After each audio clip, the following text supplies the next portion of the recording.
السلام عليكم ورحمة الله وبركاته.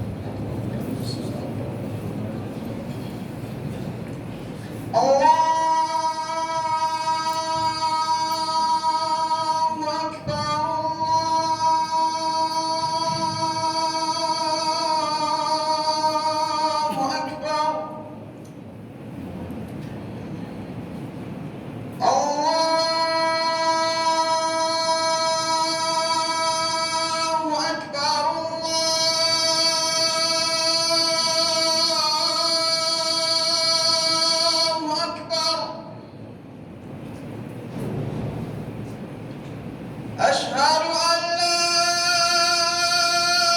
إله إلا الله.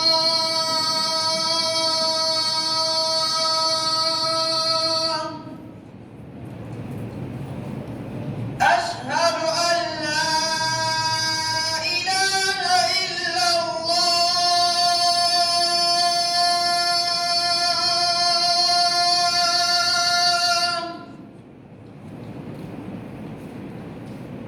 أشهد أن محمدًا رسول الله.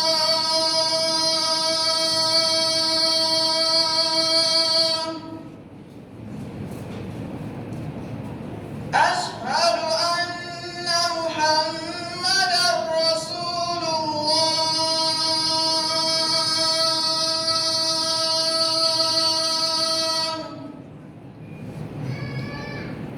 حي على الصلاة.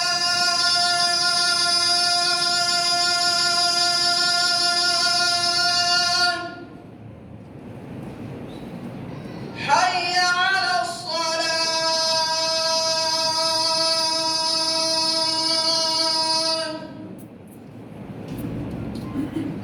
حي على الفلاح.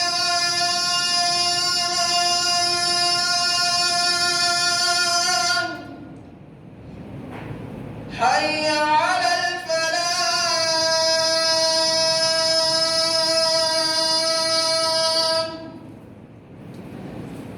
الله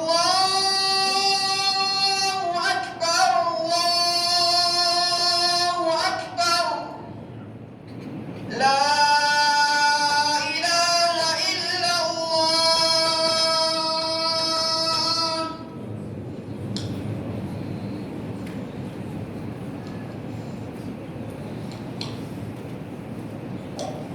الحمد لله رب العالمين،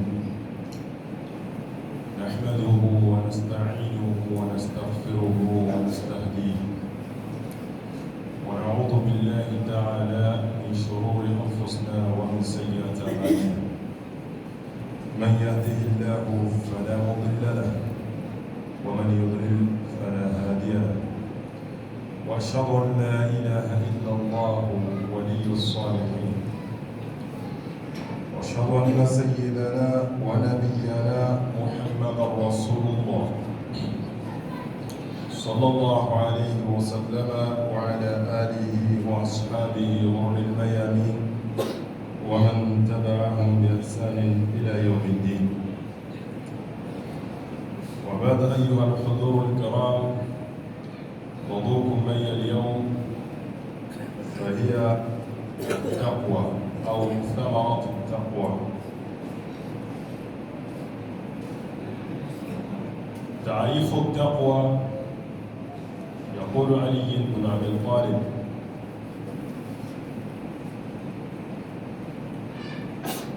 التقوى الخوف من الجليل، والعمل بتنزيل، ورضا بخليل، واستعداد ليوم الرحيل.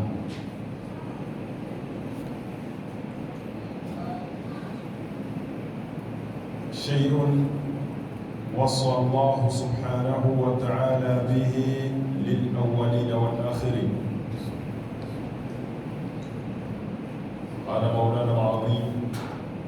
ولقد وصينا الذين أوتوا الكتاب من قبلكم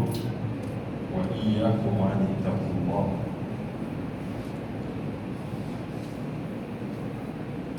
وأمر بنا وأمرنا به. قال سبحانه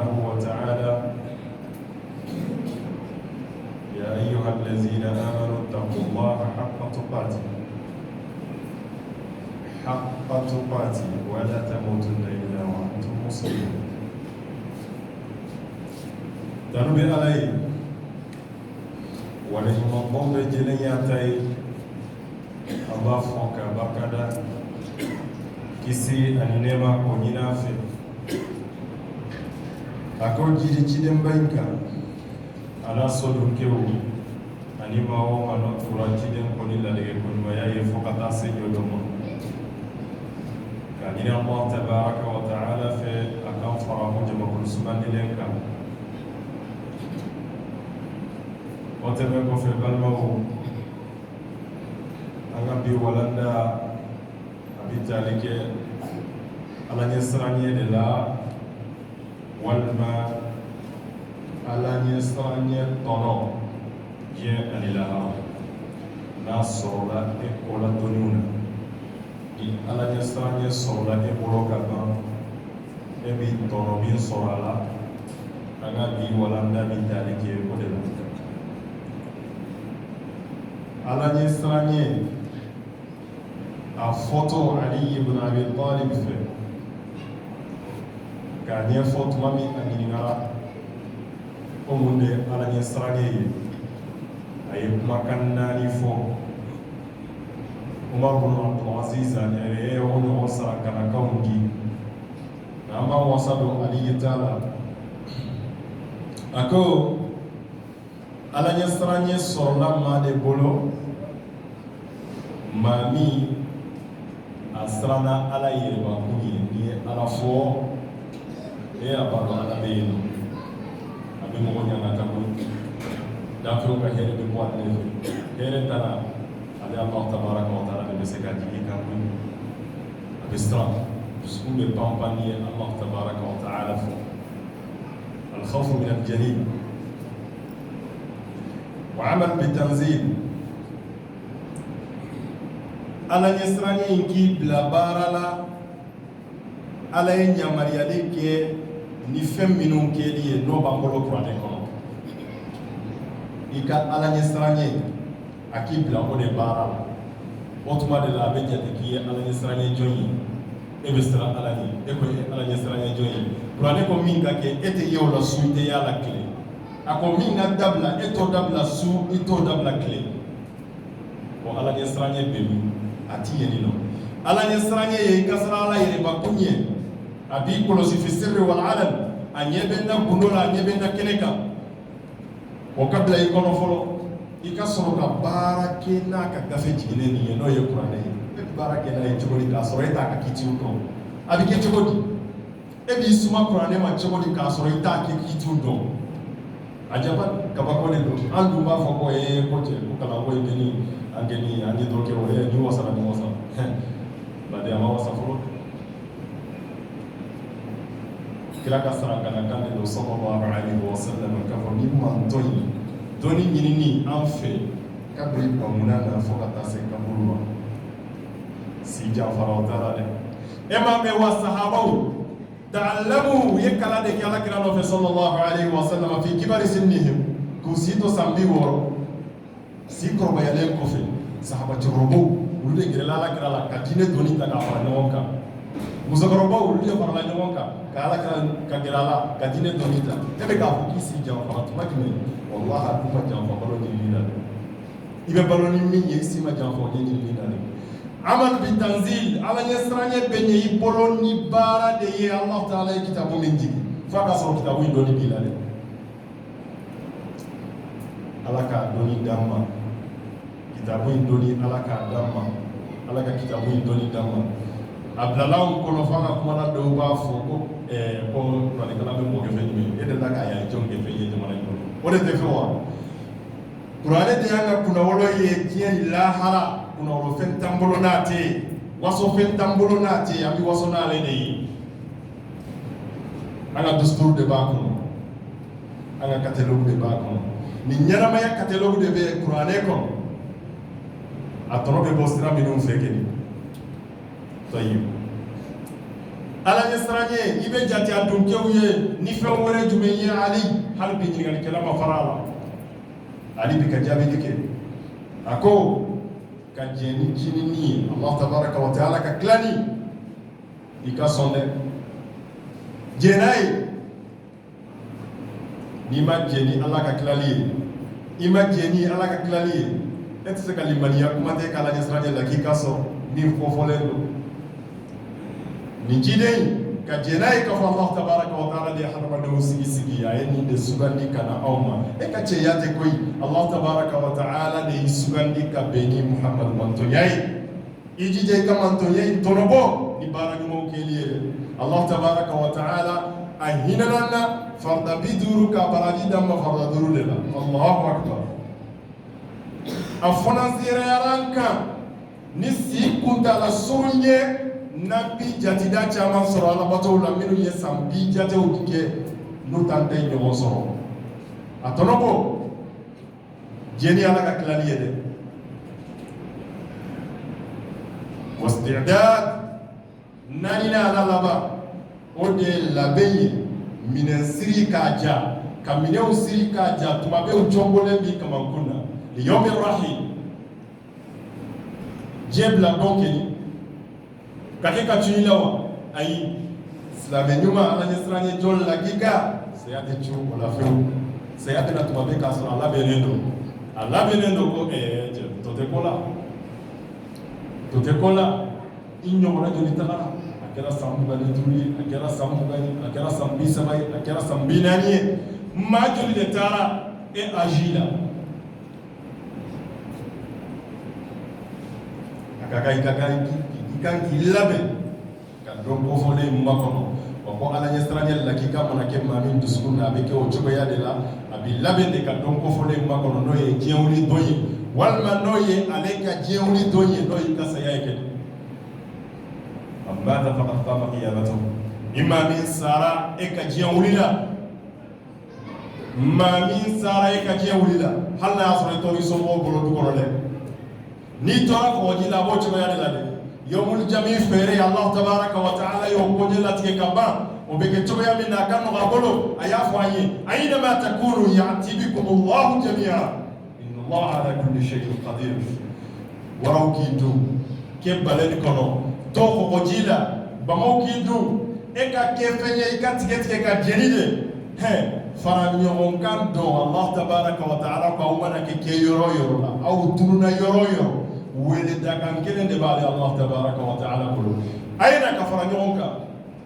fari kolo mi mugu kolo mugu kali la bejele be fara nyonka ka Allah tabaraka wa taala ka wele kala bine ko ikake mai mami la bene no ko do ma ko mbadu anga la ni chogoya dangane ya bolo manni am kundamba la ka focus ya na to de fle avec anamba avec ala ni chogo mamba ni te wallahi kumba se ko ke an kumba na mayake wa ka kano de sunikle ika hisabatu beki ika ninketal dila ika hisabatu beki no de ika jake boy ispese li beki ika ni fole udela ibe mino fo ibe mino barane wati kunta la jannu teneli bolode Allah tabaraka wa taala beka fa fasiyali de kanyini kani Allah tabaraka wa taala fi akafam ko jumandama kan fara adukeuka Allah tabaraka wa taala ko o ala yasrane kun kan kola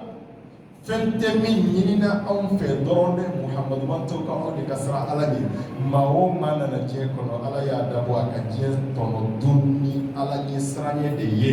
akam ko kama ko wala qad wasayna allazina utul kitaba min qablikum wa iyyakum an taqullah ne yansara maula kitabu dira minum makako awje wa ocho ya kele mbaw fenemma ni ala yasrane ay sara ala ni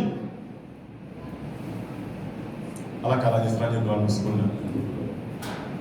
bala ale de kera nabi nyuman be e ka suara kala ale de kera nabi nyuman kelen na be jele ka sarakana kanye kana fo akamantoyi ya qaw ngamaw taqullah ay sararani ma lakum min ilahin ghayru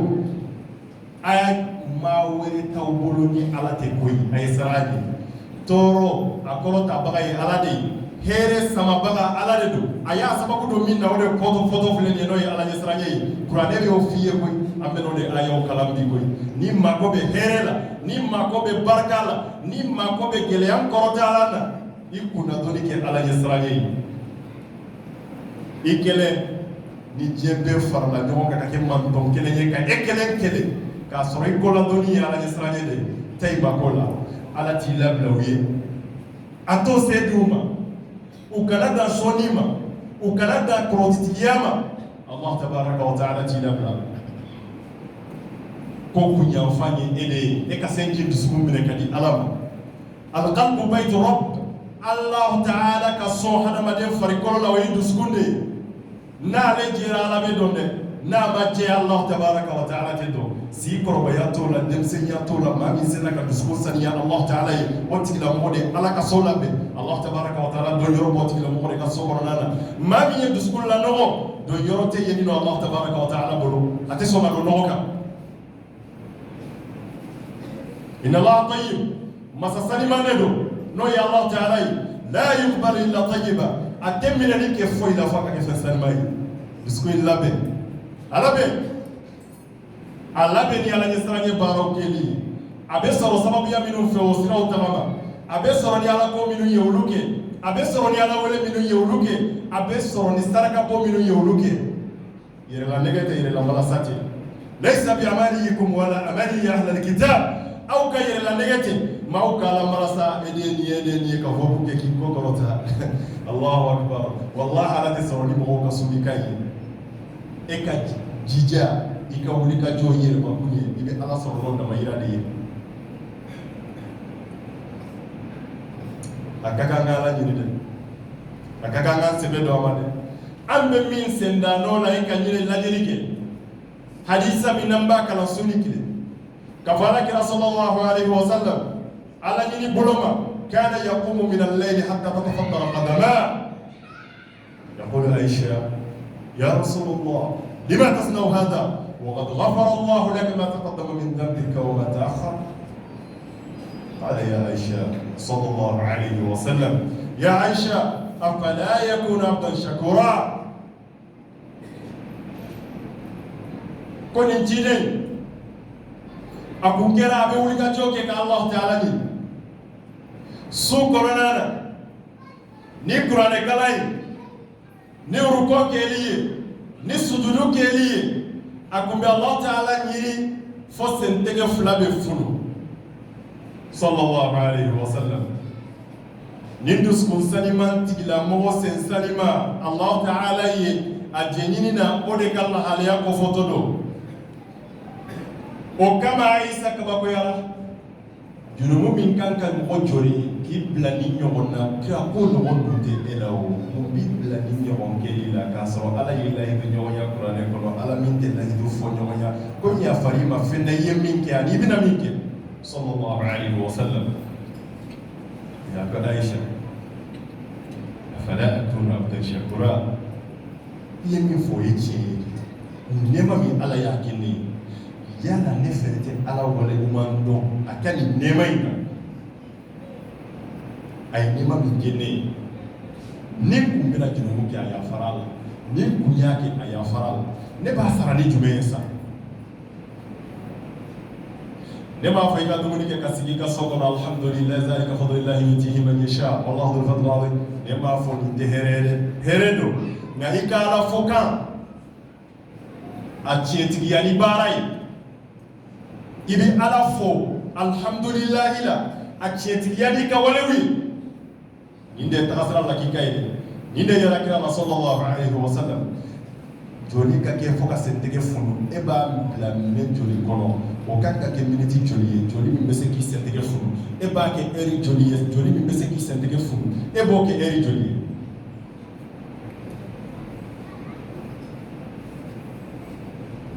sisan mena nga hujja kede kurane mi bese ko wakati janyo o ke kala na o tenne bolo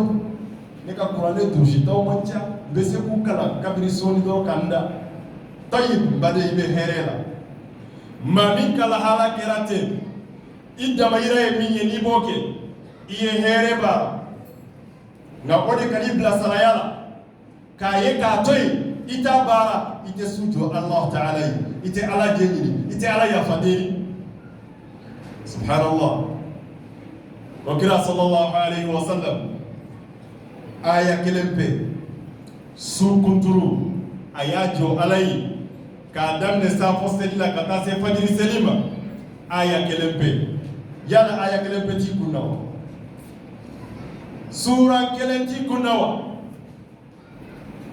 Sofwan Sawri y'o de kɛ sura kelen pe alhakumu takasur fo ka taa dugu jɛ a b'a fɔ a b'a segin a b'a fɔ a b'a segin a b'a fɔ a b'a segin a ye kitabu kalan a tɛ nafila seli tana tiɲɛ sura kelen tali ka segin e ka ala kira ka aya in lamɛn su mun bɛ jɔrɔ a fɛ ni aya min ye kelen aya in yɛrɛ bɛ kuma a badenkɛ Isa ibn Maryam a bɛ ka kuma o de kan Allah tabaraka wa ta'ala ye Isa de ɲininka kon ɲɛ lahidu ta kiyama fɛnɛ bɛna ɲininka o cogoya kelen na ya Isa أأنت قلت للناس اتخذوني وأمي إلهين من دون الله قال سبحانك هذا عدو عيسى مع الله سبحان الله أداك السنو ما كافو مغمي مسونغ على جميع أيلا وتكلا مو بسيك أفهم ما ويتقول يقول على ديافو مغوي كوكا على نابك على دوي كو عيسى إذا كو مغو ماوا كوكا يني با مريم من كاكي على وريوا جابي يجمعنا ناس رويمافو ni enyi ngara ni nyobona ni ma fo iba fo chogoni be ibe jabili ke chogoni ayi nga fo date ne ma fo isa yayi ka ala jabi te ko tel la moyi wa subhanak saniya be ala in kuntu qultuhu faqad alimta na ya soro ni ne ka foleye e de ba kalama tigi tigi e de ya do bagay na ya soro ya fo ayna nahnu minhum anga ala je saranye nanka ala don abemi ka soro ande yu ci la bawi ka soro nu yawnde la kala nu nga kala de yawnde kama so ga fo ala ba ko ay ne ma fo de ni nya fo sanya be ete ni no sanya be ateke ni na ma na ya soro nya fo subhanak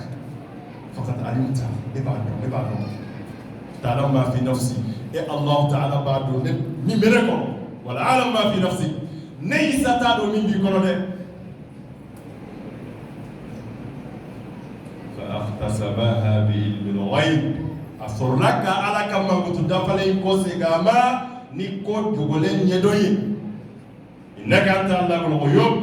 إدي كو جوغولين يدوي باي ما منو ينين غلوم كلو كلو يبوتي بودو نتو يري لو يبوتو ni hiwaru wanda tebena ala ni Isa che kama suratul maida la Isa yaye uye kalonde te ukaka nyangatani nga ale joyoro ejumende ale de kama nto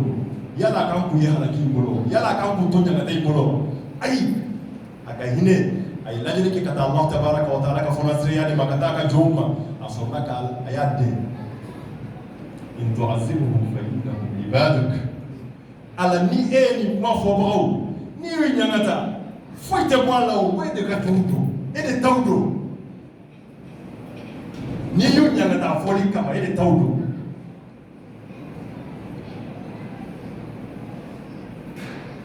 ayuka to ya sabati alala ka alaka sai sabati tumami ay hinne ni uye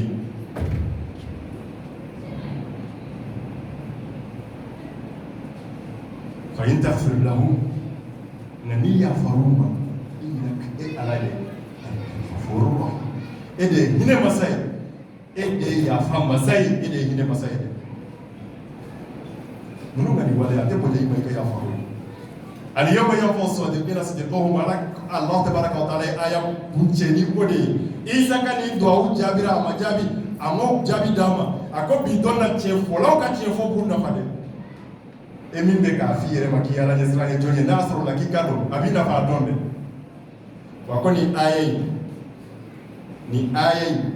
nyemin be kala wotede ala me ala kira sira ka selni hakeni mi na ya so wodi won silenti kuna no ni won silenti kuna ni be se ka Allah ta'ala ni noyi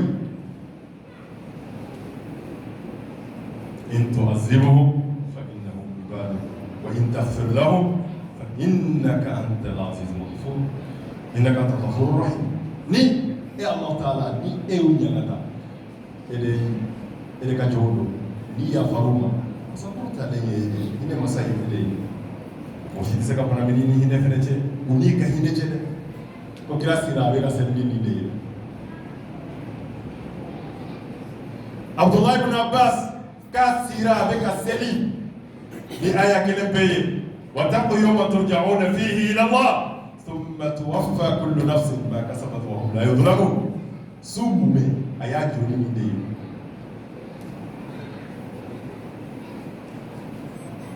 abe bara de bara no de be nani ala nyesranye no ala nyesranye na de ibiki dama maye du koloka naam e ka sala fulla je be mo dawa do fo ku be hattuke no de ko nyali ka yesuma kana qur'an yamsi ala al-ard ko alere ku nye qur'an de mo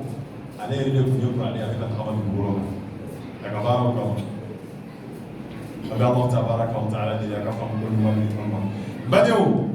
ala nyesranye tono folo hada madenka o de ye ala bini jonto ko nyona ki ke kodona ye ki boko kalama o korote ki bese ki kunche ka bana kala tige o koro la in tattaqullah yaj'al lakum furqana nawsirana ala nye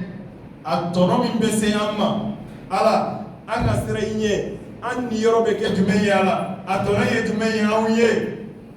akona usrana ala ni aw ni yoro be ke tono ye ala be firan fansiya di ke fendiyaw alladhi yufarriqu bayna al-haqq wal batil min be tieni galongo nyona abo dima e ba do ni kuma ke jama sirda de le ka be te chen ba de kubule ni de chen ala ko ikala de srade kama abo sra do ikoro wal khair wa shar nyuma ani juguma abe kodon di ma ni bu fla bojoma ni here na ti laba so woni ba ko fi ni de fel laba tay ni de here du mentai kwa bo to ni tima ibe wuli ka jona yi ka wala uke abina fa fele Allah tabaraka wa taala ko de klayo ma flanay folo yi nasrana Allah tabaraka wa taala yi abe feminu ndam manambe anga la jesranye tono boni o fenye o de yoyi aflana o de ye ala jesranye Allah tabaraka wa taala telma ya don ana faka bon ama dama tombare ya damne ala kira de la o kama ay kana bonye yire matuma be na fona kika sala ye inaye mutma nyai ni sala ye wa nyai o de sa on ya tulika here de kwa fi wallahi allazi la ilaha ghayruhu tumashi iga ala nyesranye te jidi foka taso ndo be ka fara ka hereka e ka Allah tabaraka wa taala ka sara kana la jaga kira ba ma ke ahzam damne na agoto de ala kirama ya ayyuhan nabi ittaqillah wa la tuti'il kafirin wal munafiqin e de kodo nabi juma e de kodo e min ciruma de bede ba sra ala ni tumu ke kafiru ko kuma te munafiqu ke ba la hawla wala quwwata illa billah anga bi ala ni sranye tiya balla ni fenni na tawu toma anga ala ni sranye sena ka do anu luchewo anga ala ni sranye do na ni kafiru chewo ambe kafiru ya ndege pile tumatili ka kafiri ko do lamba do kafiri lo be kafiri la ka plaka ni gem ni kan ala o de fe chama nyami anga dine na bi ko mate ko na fiu ma ko mi ere ni bala ka dine ko te temba dine sa sale de ba wolo ere bo do edda ngali abe ere la mais ni e ya ere la je ka idale be mo mi ngala ko la ni lu fe la je i tigele be ni ngala ko le be la ka tukule ko o be femi ke ko no ke o be femi ko no no fo andala de la ka hinana kala mo ayere kala mo وأقول قولي هذا واستغفر الله الجليل لي ولكم ولسائر المسلمين من كل ذنب فاستغفروه إنه كان للتوابين